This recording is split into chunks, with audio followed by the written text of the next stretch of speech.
Hello everyone, I am Gunjan. I will teach you computer. Today's our topic is networking concept of class 8 and hyperlink book. इस chapter में हम पढ़ेंगे networking concept, आपका first chapter है और इस chapter में हम पढ़ेंगे what is networking, advantage of networking, network components की कौन कौन से कंपोनेंट हम नेटवर्क में यूज़ करते हैं, टाइप ऑफ नेटवर्क कितने टाइप का होता है, एंड नेटवर्क आर्किटेक्चर कि आर्किटेक्चर मतलब नेटवर्क बनता कैसे है या कैसे बना हुआ है, नेटवर्क सिक्योरिटी कौन कौन सी सिक्योरिटी नेटवर्क के अंदर प्रोवाइड होती है। ये कॉन्सेप्ट है जो हम नेटवर्किंग कॉन्सेप्ट के अंदर पढ़ेंगे। बेटा फर्स्ट चैप्टर है अपना नेटवर्किंग कॉन्सेप्ट। नेटवर्क क्या होता है? नेटवर्क वो होता है जिसके अंदर हम इंफॉर्मेशन को शेयर करते हैं एक कंप्यूटर से दूसरे कंप्यूटर के अंदर। जैसे इस डायग्राम में दिख रहा है कंप्यूटर ए से कंप्यूटर सी में डेटा जा रहा है और इसके अंदर ये ज़रूरी नहीं है कि हम सिर्फ इंफॉर्मेशन ही शेयर करेंगे, हम पेरिफेरल डिवाइसेस को भी शेयर करेंगे। नेटवर्क वो होता है जिसके अंदर हम इंफॉर्मेशन को शेयर करते हैं और उसमें जो कंप्यूटर होते हैं वो आपस में एक दूसरे से कनेक्ट होते हैं। अब चैप्टर स्टार्ट करते हैं अपना networking concept chapter first. In daily life you come across with different type of networks. हम अपनी डेली लाइफ के अंदर बहुत सारे नेटवर्क्स को देखते हैं। Let us understand this concept through some example. अब हम इस कॉन्सेप्ट को समझते हैं कुछ एग्जाम्पल्स के थ्रू। फर्स्ट पॉइंट है network of road, railway lines, canals etcetera. Roads का भी नेटवर्क होता है, रेलवे लाइंस का भी नेटवर्क होता है एंड कैनाल्स का भी नेटवर्क होता है। नेटवर्क ऑफ रोड जैसे एक चौराहा निकलता है, उसमें से कितने रास्ते निकलते हैं? 4, तो वो उस सब का क्या हुआ? नेटवर्क हुआ। नेटवर्क ऑफ रेलवे लाइंस जैसे स्टेशन पे हम देखते हैं बहुत सारी रेलवे लाइंस निकलती है, कोई इधर जाती है, कोई इधर जाती है, कोई इधर जाती है, मतलब एक रेलवे लाइन पे मल्टीपल रेलवे लाइंस निकलती रहती है जो डिफरेंट जगह पे जाती है। Network of canals and etcetera. Next point है communication network of telephone system. Telephone system का भी नेटवर्क होता है which enables us to talk to anyone anywhere any time, जो हमें इनेबल करता है कि हम किसी से भी कहीं भी और कभी भी बात करें, जैसे आइडिया, वोडाफोन एक्सेट्रा। अब इनका भी आपस में नेटवर्क होता है क्योंकि हम कभी भी किसी से भी कहीं भी बात कर सकते हैं। हम जैसे इंडिया में रह के फ़ॉरेन में भी कॉल कर सकते हैं। नेक्स्ट है नेटवर्क ऑफ बैंक या एटीएम। एटीएम्स का भी आपस में नेटवर्क होता है। जैसे मान लो किसी का अकाउंट एसबीआई में ओपन है तो अभी कंपलसरी तो नहीं है कि उसको कैश विड्रॉल करवाने के लिए एसबीआई के ही एटीएम में जाना पड़ेगा। इट्स नॉट कंपलसरी ना, वो पीएनबी के एटीएम से भी कैश विड्रॉल करवा सकता है। तो इन सब बैंक का भी आपस में क्या होता है? नेटवर्क होता है। Radio television network broadcast programme live across the globe. जैसे हम रेडियो या टेलीविज़न के ऊपर डिफरेंट कंट्रीज़ की न्यूज़ देख सकते हैं, पूरे विश्व में कहीं किसी भी जगह की हम न्यूज़ सुन सकते हैं। ये किस वजह से पॉसिबल है? ये रेडियो टेलीविज़न और नेटवर्क की वजह से पॉसिबल है। A network of mall, school, hospital etcetera. Mall, school and hospital का भी नेटवर्क होता है ऑल ओवर द कंट्री, पूरी कंट्री के अंदर। Internet is an outcome of cyber networking. Internet किसका आउटकम है? साइबर नेटवर्किंग का। अब बेटा ये तो था हम डेली लाइफ में कि कहाँ हम लोग नेटवर्क्स को देखते हैं। अब हमारी बात आती है जो होती है नेटवर्किंग, कि नेटवर्किंग होती क्या है। अब देखो, अ कंप्यूटर नेटवर्क इनेबल्स 2 और more computer to share data and peripheral devices. Computer network के अंदर क्या होता है? 2 या 2 से ज़्यादा कंप्यूटर आपस में डेटा या पेरिफेरल डिवाइसेस को शेयर करते हैं। अब यहाँ पे बात आई पेरिफेरल डिवाइसेस। पेरिफेरल डिवाइसेस होते हैं एक्सटर्नल डिवाइसेस। एक्सटर्नल डिवाइसेस जैसे CD, printer, scanner etcetera. CD drive को भी हम शेयर कर सकते हैं, प्रिंटर को, स्कैनर को। ये पेरिफेरल डिवाइसेस होते हैं जिसके अंदर हम कंप्यूटर नेटवर्क के थ्रू इनको शेयर कर सकते हैं। दे कम्युनिकेट विद ईच अदर। अब बेटा इसमें कम्युनिकेट का मतलब ये नहीं है कि वो आपस में बात करते हैं, नहीं। कम्युनिकेट का मतलब है कि वो डेटा को शेयर करते हैं एक कंप्यूटर से दूसरे कंप्यूटर में, एज वेल एज वो independently.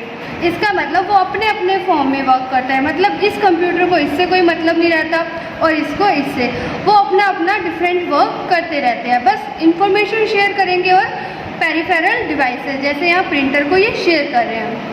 They can also share printer, modems and other peripheral devices like CD drive etc. They can also share printer। ये प्रिंटर्स को शेयर करते हैं, जैसे ये प्रिंटर होता है बेटा, ये वाला प्रिंटर। मॉडेम्स हम नेटवर्क को कनेक्टिविटी के लिए मॉडेम्स का यूज़ करते हैं।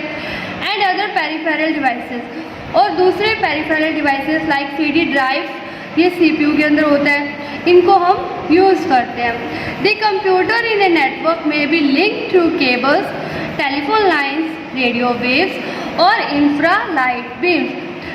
अभी जो भी इसके अंदर नेटवर्किंग होगी तो ये कनेक्ट किससे होती है, ये लिंक किससे होती है, ये होती है केबल्स के थ्रू या टेलीफोन लाइन्स के थ्रू, रेडियो वेव्स के थ्रू या इंफ्रा लाइट बीम्स। केबल्स मतलब वायर्स के थ्रू नेटवर्किंग होती है। कई बार हम देखते हैं कि वायर्स से नेटवर्क आता है, जैसे आजकल तो हमारे फ़ोन के अंदर हम नेट पैक करवाते हैं, उसी से हमारे लैपटॉप या कंप्यूटर में नेट चला लेते हैं। या इंफ्रा लाइट बीम्स, जैसे जो हमारी माइक्रोवेव के अंदर जो लाइट्स आती है उसको बोलते हैं इंफ्रा लाइट बीम्स। अब नीचे एक एग्जांपल है कंप्यूटर नेटवर्किंग का, फिगर 1.1 और कंप्यूटर नेटवर्किंग। देखो एक कंप्यूटर A है, कंप्यूटर B है और कंप्यूटर C है। कंप्यूटर A से कोई डेटा ट्रांसफ़र करना है कंप्यूटर C में, तो वो ये डेटा को भी ट्रांसफ़र कर सकते हैं। अब वही डेटा कंप्यूटर B में भी इजीली ट्रांसफ़र हो सकता है। किस वजह से? क्योंकि इसके अंदर क्या है, कंप्यूटर नेटवर्किंग। अब इसमें एक प्रिंटर है, प्रिंटर का यूज़ कौन कर सकता है, कंप्यूटर C भी, कंप्यूटर A भी और कंप्यूटर B भी। इस प्रिंटर को शेयर ये तीनों ही कर सकते हैं। That is the example of computer networking. बेटा अब इसमें एक यूज़ हुआ था हब। हब क्या होता है, जब हम मल्टीपल कंप्यूटर को कनेक्ट करते हैं तो उसके लिए हम एक डिवाइस का यूज़ करते हैं, पेरिफेरल डिवाइसेस का, जिसको बोलते हैं हब। मल्टीपल कंप्यूटर को कनेक्ट करने के लिए हम किसका यूज़ करते हैं, हब। अब इसमें प्रिंटर कनेक्ट था तो ये प्रिंटर ये भी कंप्यूटर यूज़ कर सकता है और ये भी। ये सब किसकी वजह से पॉसिबल हुआ है, हब की वजह से। ये तो था हमारा कंप्यूटर नेटवर्क की, कंप्यूटर नेटवर्क का एग्जांपल, नेटवर्किंग क्या होती है और नेटवर्किंग हम कहाँ कहाँ यूज़ करते हैं। अब नेक्स्ट टॉपिक है एडवांटेज ऑफ नेटवर्किंग, की नेटवर्किंग की क्या क्या एडवांटेज है। Networking in computer bring efficiency, economy and effectiveness in any organisation. किसी भी ऑर्गेनाइजेशन के अंदर जो नेटवर्किंग है वो लाती है एफिशिएंसी, लाती है इकोनॉमी, लाती है एंड इफेक्टिव मतलब इफेक्टिव बनाती है, एफिशिएंस बताती है और इकोनॉमी मतलब कि जैसे अब यहाँ पे हमने प्रिंटर यूज़ किया तो अब कंप्यूटर C के लिए प्रिंटर यूज़ किया, उसका यूज़ कंप्यूटर A भी यूज़ कर रहा है, तो इसके अंदर हमारी इस पे जो कॉस्ट पे भी इफेक्ट पड़ेगा कि हमने डिफरेंट कंप्यूटर के लिए डिफरेंट प्रिंटर यूज़ नहीं किए, तो इससे हमारी इकोनॉमी पे भी इफेक्ट पड़ेगा। नेक्स्ट फर्स्ट पॉइंट है efficient use of storage media, कि हम कैसे स्टोरेज मीडिया का यूज़ कर सकते हैं एफिशिएंट वे में। It is better to store a shareable application data on network drive than to store a copy of the application on each users storage device. It is better. अब इसमें ये बताया है कि देखो बेटा कोई मेरे पास मान लो मेरे कंप्यूटर के अंदर कोई रिज़ल्ट है, ठीक है।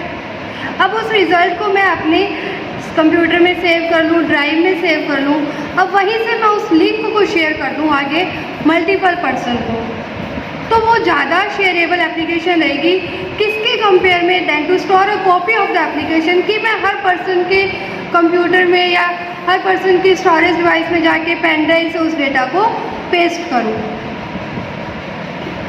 लिंक शेयर करना ज़्यादा इजीली रहता है कि हम पेन ड्राइव से किसी के कंप्यूटर में डेटा को शेयर करें और हमें multiple store a copy of the मतलब मल्टीपल कॉपीज़ भी बनाने की ज़रूरत नहीं है, बस एक लिंक ही हम अपने पास सेव रखेंगे क्योंकि हमें पता है कि उस लिंक के अंदर हमारा क्या है, result. It is better to have one big hard disk in the server than to have small hard disks in different computers. ये ज़्यादा बेटर रहता है बेटा कि हम एक बड़ी हार्ड डिस्क अपने कंप्यूटर में डालें या अपने सर्वर में डालें, इसके कंपेयर में कि हम स्मॉल हार्ड डिस्क ले डिफरेंट कंप्यूटर में डालें। इससे अच्छा तो हम एक बड़ी हार्ड डिस्क ही ले लें। नेक्स्ट पॉइंट है प्रिजर्विंग इंफॉर्मेशन, कि इंफॉर्मेशन को स्टोर करना। It is difficult to maintain regular backup on a number of stand on computer. ये बहुत ज़्यादा डिफ़िकल्ट हो जाता है कि हम बैकअप्स को डिफरेंट प्लेस पे रखें। इससे अच्छा ये होता है कि हम बैकअप्स को एक central location, when you keep backups to a central location, हमें एक सेंट्रल लोकेशन में बैकअप को रख देना चाहिए। You have one place to look for the lost information. तो जो भी इन्फॉर्मेशन लॉस्ट हो जाएगी उसके लिए हमारे पास एक ही प्लेस होगा जहाँ पे हमें वो इन्फॉर्मेशन मिलेगी।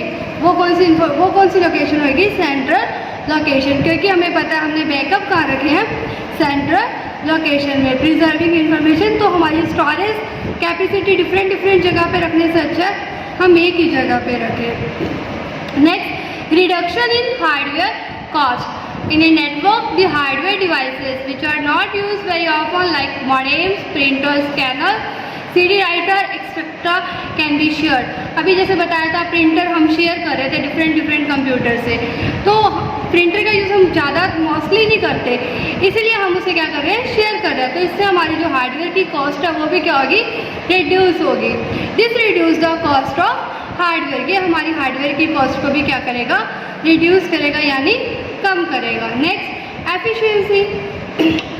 इन a network the deletion, modification और upgradation of the software data is to be done at a single point only. This bring more efficiency and effectiveness into working system. Network के अंदर क्या होता है बेटा, हमें डिलीट करना है अगर कुछ, या कुछ चेंज करना है या अपग्रेड करना है, तो वो एक ही टाइम पे कर दो। अब ऐसे थोड़ी ना है कि पहले मैं जाऊंगी डिलीट करूंगी फिर सेव करूंगी, फिर उसमें मॉडिफाई करूंगी फिर सेव करूंगी, फिर अपग्रेड करूंगी फिर सेव करूंगी। तो ये हमारी जो काम करने की जो हम मतलब वो इमेज होती है वो भी हमारी ख़राब हो जाती है। इससे अच्छा ये है कि हम एक ही टाइम पे डेटा उठाएं, अगर कुछ डिलीट करना है तो डिलीट कर देते हैं, अगर चेंज करना है तो चेंज कर देते हैं, अपग्रेड करना है तो अपग्रेड कर देते हैं, और एट लास्ट फाइनली हम उसे क्या कर देते हैं, एक सिंगल पॉइंट पे सेव कर देते हैं। तो इससे हम बहुत ज़्यादा मोर एफिशिएंसी आएगी और मोर इफेक्टिवनेस डेटा हमारा जो डेटा है वो वर्किंग सिस्टम में शो होगा। Next, redundancy. A network reduce the need for hard copy of all documents. देखो बेटा, हार्ड कॉपी वो होती है जैसे कोई पेपर वर्क। अब जैसे देखो लॉकडाउन है, लॉकडाउन के अंदर अब ये कई बार पॉसिबल नहीं होता कि हर पर्सन के पास अपनी बुक हो, तो हमने एक क्या किया, ऑनलाइन क्लासेस लगवाई आपकी, उसमें आपको बुक की भी नीड नहीं पड़ी अलग से, हम बुक भी शो हो रही है आपको। तो इसके लिए रिड्यूस हुई, क्या रिड्यूस हुआ, हार्ड कॉपी, बुक की ज़रूरत तो नहीं पड़ी। और हार्ड कॉपी का मतलब क्या होता है, पेपर वर्क मतलब text file. By sharing files over the network, हम जैसे ये अब नेटवर्क ही चल रहा है कि नेटवर्किंग के थ्रू आप ऑनलाइन क्लासेस ले रहे हो, हम दे रहे हैं, आप पढ़ रहे हो। The need to share paper copies of report और any other information can be eliminated और ग्रेटली रिड्यूस। इसके अंदर जो पेपर कॉपी ऑफ पेपर्स है ये बहुत ज़्यादा रिड्यूस मतलब बहुत ज़्यादा कम हो रही है, क्योंकि हमें पेपर वर्क की इतनी ज़्यादा ज़रूरत पड़ी ही नहीं। तो इसमें क्या हो गया, हमारी हार्ड कॉपी की जो नीड है वो क्या हो रही है, रिड्यूस हो रही है। Next, quickest document delivery. Internet provide a facility to instantly deliver soft copies. अभी मैंने क्या बताया था आपको, हार्ड कॉपीज। हार्ड कॉपी क्या होती है, टेक्स्ट फाइल जैसे हमारा पेपर वर्क। अब सॉफ्ट कॉपी क्या होता है, सॉफ्ट कॉपी मतलब जैसे मेल के थ्रू किसी को कुछ सेंड करना, मेल या ऑनलाइन क्लासेस में जैसे हम आपको अब ये बुक दिखा रहे हैं तो ये आपके लिए सॉफ्ट कॉपी है, क्योंकि आप जस्ट इसे देख रहे हो, फील कर रहे हो कि हाँ एक बुक है, बुक के ऊपर ये वर्ड्स लिखे हुए हैं। पेपर वर्क तो पेपर तो हमारे पास है लेकिन आप उसे क्या कर रहे हो, फील कर रहे हो। सॉफ्ट कॉपी का मतलब होता है जैसे मेल के थ्रू किसी को कुछ डेटा ट्रांसफ़र करना, और ये ईजिली हम शेयर कर सकते हैं एक कंप्यूटर से दूसरे कंप्यूटर में थ्रू आउट द वर्ल्ड, पूरे संसार में। ये था अपना टॉपिक एडवांटेज ऑफ नेटवर्किंग। अब नेक्स्ट टॉपिक है नेटवर्क कंपोनेंट्स, जो हम डिस्कस करेंगे अपनी नेक्स्ट क्लास में। Bye bye.